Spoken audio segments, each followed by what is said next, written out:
Assalamualaikum warahmatullahi wabarakatuh. Perkenalkan, nama saya Muhammad Turfaki dari kelas 1010 ingin membahas dari bab 5, yaitu penyebaran ajaran agama Islam ke Indonesia. Proses masuknya agama Islam ke Indonesia. Agama Islam masuk ke Nusantara dengan damai, didukung oleh karakteristik yang toleran.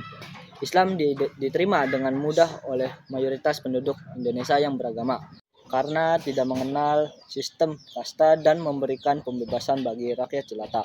Ada 5 teori utama masuknya Islam.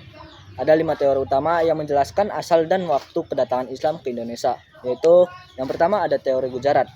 Profesor Snow Horgrons, Islam berasal dari Gujarat, India, dan masuk sekitar abad ke-13 Masehi.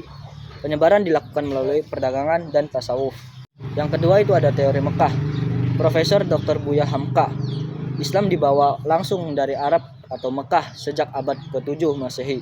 Teori ini berdasarkan pada keberagaman permukiman Arab dan mazhab Syafi'i yang dianut. Yang ketiga itu ada teori Persia. Profesor Dr. Hussein Djajadinirat, Islam berasal dari Persia dan masuk sekitar abad ke-13 Masehi. Buktinya adanya kesamaan tradisi seperti peringatan Asyura atau 10 Muharram. Yang keempat itu ada teori Cina. Profesor Dr. Slamet Nurjana, Islam masuk dibawa oleh keturunan Cina Muslim sekitar abad ke-15 Masehi. Teori ini didukung oleh catatan kronik Klenteng Sampo Kong dan kaitannya dengan Wali Songo. Yang kelima itu ada teori maritim, N.A. Balos. Islam menyebar melalui jalur perdagangan laut atau maritim yang menghubungkan Mekah atau Madinah dengan Nusantara sejak abad ke-7 Masehi dan mencapai puncaknya pada abad ke-16 Masehi. Kemudian ada perkembangan Kesultanan Islam di Indonesia. Perkembangan Islam di Indonesia ditandai dengan berdirinya kerajaan-kerajaan Islam yang berperan. Yang pertama itu ada Kesultanan Samudra Pasai, didirikan oleh Sultan Malik Al-Saleh di Sumatera Utara pada abad ke-13 Masehi. Kerajaan ini menjadi contoh pertama perkembangan politik Islam di Asia Tenggara dan menganut mazhab Syafi'i. Yang kedua itu ada Kesultanan Demak di Jawa. Islam berkembang pesat setelah keruntuhan Majapahit. Kesultanan Demak ini menjadi pusat penyebaran Islam yang didukung oleh Wali Songo. Yang ketiga itu ada Kesultanan Ternate dan Gorontalo di timur Indonesia. Kerajaan seperti Ternate, Sultan Zainal Abidin, dan Gorontalo, Sultan Alauddin memantapkan kekuasaan dan menjadikan Islam sebagai agama kerajaan, menunjukkan penyebaran hingga ke Maluku dan Sulawesi.